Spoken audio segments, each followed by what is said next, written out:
Praise the Lord. വേഗം വരുന്നവനായ നമ്മുടെ കർത്താവായ യേശുക്രിസ്തുവിൻ്റെ നാമത്തിൽ എൻ്റെ സ്നേഹവന്ദനങ്ങളെ ഞാൻ അറിയിക്കുന്നു. യെശയ്യാ പ്രവചനം 60-ാം അധ്യായം 20-ാം വാക്യം: നിന്റെ സൂര്യൻ ഇനി അസ്തമിക്കുകയില്ല, നിന്റെ ചന്ദ്രൻ മറഞ്ഞു പോകുകയുമില്ല. യഹോവ നിന്റെ നിത്യപ്രകാശം ആയിരിക്കും. ഹല്ലേലൂയ. ഒരു ദൈവ പൈതലിന് കിട്ടുന്ന ഏറ്റവും വലിയൊരു വാഗ്ദത്തമത്രേ ഈ ഒരു വാക്യം.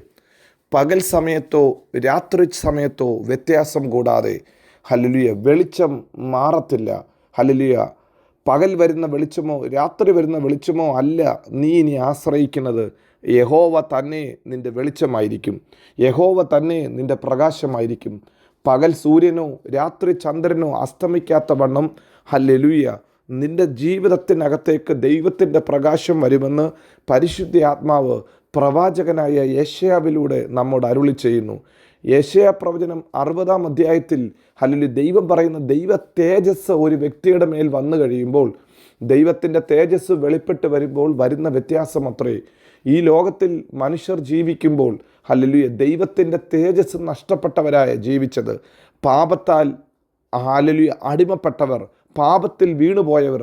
ഹല്ലേലൂയ. റോമാലേഖനം 3-ാം അധ്യായം 23-ാം വാക്യത്തിൽ വായിക്കുന്നു, ഒരു വ്യത്യാസവുമില്ല, എല്ലാവരും പാപം ചെയ്ത് ദൈവ തേജസ് നഷ്ടപ്പെടുത്തി. എല്ലാവർക്കും നഷ്ടപ്പെട്ടത് ദൈവത്തിൻ്റെ തേജസ്സാണ്. ഏദൻ പറുദീസയിൽ ദൈവ തേജസ്സിനാൽ പൊതിയപ്പെട്ട ജനം നഷ്ടപ്പെട്ട് ആ തേജസ് നഷ്ടപ്പെട്ട് ഈ ഭൂമിയിൽ വന്നപ്പോൾ ഇതാ കർത്താവ് തൻ്റെ ഏകജാതന പുത്രനെ നമുക്ക് വേണ്ടി അയച്ചു.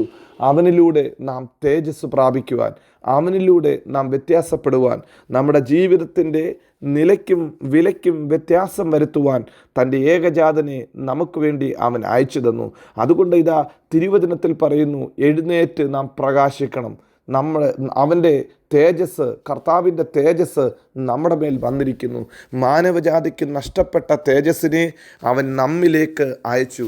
നമ്മിലേക്ക് ആ തേജസ് അയച്ചപ്പോൾ നാം ദൈവ പൈതലായി മാറ്റപ്പെട്ടു. ഹല്ലേലൂയ. തിരുവചനം പറയുന്നു ഹല്ലേലൂയ ദൈവ തേജസ് വരാനുള്ള കാരണം ഒന്ന്, കർത്താവിൻ്റെ വചനമാണ് നമ്മുടെ വായിൽ തന്നത്. യെശയ്യാ പ്രവചനം 59 പറഞ്ഞു നിർത്തുന്നത് അതുതന്നെയാണ്. ദൈവത്തിൻ്റെ കർത്താവിൻ്റെ വചനം, ജീവൻ്റെ വചനം അവൻ നമ്മുടെ വായിൽ തന്നു. ജീവൻ്റെ വചനം ഇല്ലാത്തതിനെ ഉള്ളതുപോലെ ഉണ്ടാക്കിയ, മരിച്ചവരെ ഉയർപ്പിച്ച, സകലത്തെയും സൃഷ്ടിച്ച അതേ വചനം ദൈവം തൻ്റെ മക്കളുടെ വായ്ക്കകത്ത് കൊടുത്തു. ഹല്ലേലൂയ. നാം വാ തുറക്കുമ്പോൾ ദൈവവചനം സംസാരിച്ചു തുടങ്ങിയാട്ട് ജീവിതത്തിൽ ആ വചനത്തിൻ്റെ വെളിച്ചം വെളിപ്പെട്ട് വരും. നാം സങ്കീർത്തനത്തിൽ ഇപ്രകാരം വായിക്കുന്നു, ദൈവമേ നിൻ്റെ വചനം എൻ്റെ കാലിന് ദീപവും എൻ്റെ പാതയ്ക്ക് പ്രകാശവും അത്രേ. ഞാൻ ലോകത്തിൻ്റെ വെളിച്ചമാകുന്നു എന്നരുളി ചെയ്ത ദൈവം നമ്മുടെ നാവിൽ ആ വചനത്തെ തരുമ്പോൾ തന്നെ നാം സംസാരിക്കുന്ന സ്ഥലത്ത് വെളിച്ചം വ്യാപരിക്കും. നാം ഇടപെടുന്ന ജീവിത സാഹചര്യങ്ങളിൽ വെളിച്ചം വെളിപ്പെടും. അതുകൊണ്ട് നാം വാ തുറന്ന് സംസാരിക്കുമ്പോൾ കർത്താവിൻ്റെ വചനം സംസാരിക്കണം. ഹൃദയം നിറഞ്ഞ് കവിയുന്നതേ വായിലൂടെ വരത്തുള്ളൂ. അതുകൊണ്ട് വചനത്തെ ഹൃദയത്തിൽ സംഗ്രഹിച്ച് വാ തുറന്ന് നാം വചനം സംസാരിക്കുമ്പോൾ തന്നെ വലിയ ദൈവപ്രവൃത്തി നമ്മുടെ ജീവിതത്തിൽ വെളിപ്പെടും. അതുകൊണ്ട് നമുക്കും ധൈര്യത്തോടെ പറയാൻ സാധിക്കണം, എഴുന്നേറ്റ് ഞാൻ പ്രകാശിക്കും. എൻ്റെ ഉള്ളിൽ വചനമുണ്ടോ അത് ലോകത്തിലേക്ക് ആ വചനത്തിൻ്റെ വെളിച്ചം പകർത്തും. 2, അവൻ്റെ ആത്മാവ നമ്മിൽ തന്നിരിക്കുന്നത്.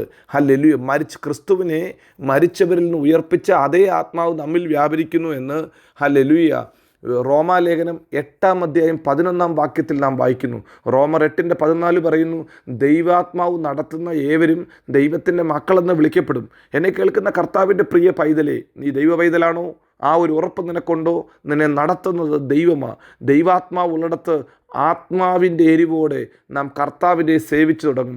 ദൈവാത്മാവ് ഉണ്ടെങ്കിൽ ആ ദൈവാത്മാവിൻ്റെ ശോഭ നമ്മിലൂടെ വെളിപ്പെടും. ചിലരുടെ മുഖത്ത് നോക്കുമ്പോൾ തന്നെ ദൈവത്തിൻ്റെ തേജസ് കാണാൻ സാധിക്കും.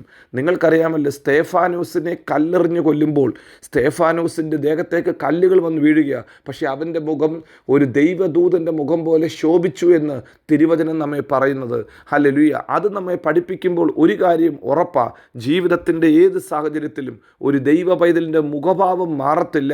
അവൻ്റെ മുഖത്തുള്ള തേജസ് ദൈവത്തിൻ്റെ തേജസ്സായിരിക്കും. അതുകൊണ്ട് ഇന്ന് രാവിലെ സമയം ഈ വചനം കേൾക്കുന്ന ദൈവ പൈതലേ, ഹല്ലേലൂയ, നീ വചനം കേൾക്കുന്ന, വചനം വായിക്കുന്നവനാണോ? നിൻ്റെ മുഖത്തൂടെ ആ തേജസ് വെളിപ്പെടും. നിൻ്റെ സൂര്യനെ അസ്തമിപ്പിക്കാൻ, നിൻ്റെ ചന്ദ്രൻ്റെ പ്രകാശത്തെ ഇല്ലാതാക്കുവാൻ ആർക്കും പറ്റത്തില്ല.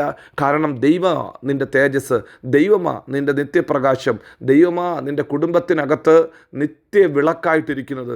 അതുകൊണ്ട് അന്ധകാരത്തിൻ്റെ ശക്തികൾക്ക്, ഹല്ലേലൂയ, ഇരുട്ടിൻ്റെ ശക്തികൾക്ക് നിൻ്റെ ജീവിതത്തിൽ ഒരു സ്ഥാനവുമില്ല. എപ്പോഴും നിങ്ങൾ വാ തുറന്ന് വിളിച്ചു പറയണം, എൻ്റെ വീട് ദൈവത്തിൻ്റെ വാസസ്ഥലമാണ്. ആ വാസസ്ഥലത്തിനകത്ത് ദൈവ തേജസ് അത് പ്രകാശം പോലെ പരക്കും. 2, നിങ്ങളുടെ മേൽ വ്യാപരിക്കുന്നത് പരിശുദ്ധ ആത്മാവത്രേ. നിങ്ങളുടെ മേൽ വെളിപ്പെട്ട് വന്നിരിക്കുന്ന ദൈവത്തിൻ്റെ ആത്മാവാ. ദൈവാത്മാവ് വസിക്കുന്ന സ്ഥാനത്ത് സ്വാതന്ത്ര്യമുണ്ട്. ദൈവാത്മാവിനെ ഒതുക്കാൻ, ഇല്ലായ്മ ചെയ്യാൻ ആർക്കും പറ്റത്തില്ല.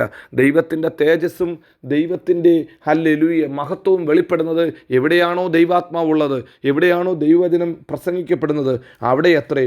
അതുകൊണ്ട് ഹല്ലേലൂയ, ഇനി പകൽ സമയത്ത് നിൻ്റെ വെളിച്ചം സൂര്യനുമല്ല, നിലാവെട്ടം തരുന്നത് ചന്ദ്രനുമല്ല, യഹോവ നിത്യപ്രകാശമായിരിക്കും. ദൈവത്തിൻ്റെ തേജസ് നിൻ്റെ മേൽ വെളിപ്പെട്ട് വരും. ഹല്ലേലൂയ. ഇന്ന് രാവിലെ നമുക്കും വിളിച്ചു പറയാം, നാം പോകുന്ന വഴിയിൽ, നാം ചെല്ലുന്ന ഇടങ്ങളിൽ, നാം സംസാരിക്കുന്ന വ്യക്തികളുടെ മേൽ ദൈവ തേജസ്സിൻ്റെ ആ വലിയ സാന്നിധ്യം തിരിച്ചറിയാൻ ഇടയാക്കണം. കർത്താവേ, ഞാനൊരു ദൈവ പൈതല, അങ്ങയുടെ തേജസ്സിനെ ക്യാരി ചെയ്യുന്ന, അങ്ങയുടെ തേജസ്സിനെ വഹിക്കുന്ന അങ്ങയുടെ മകനാ, അങ്ങയുടെ പാത്രമാ. ഇന്ന് പകൽക്കാലം അനുഗ്രഹിക്കണം, കൃപയാൽ നിറയ്ക്കണം. യേശുവിൻ നാമത്തിൽ തന്നെ. ആമേൻ, ആമേൻ, ആമേൻ.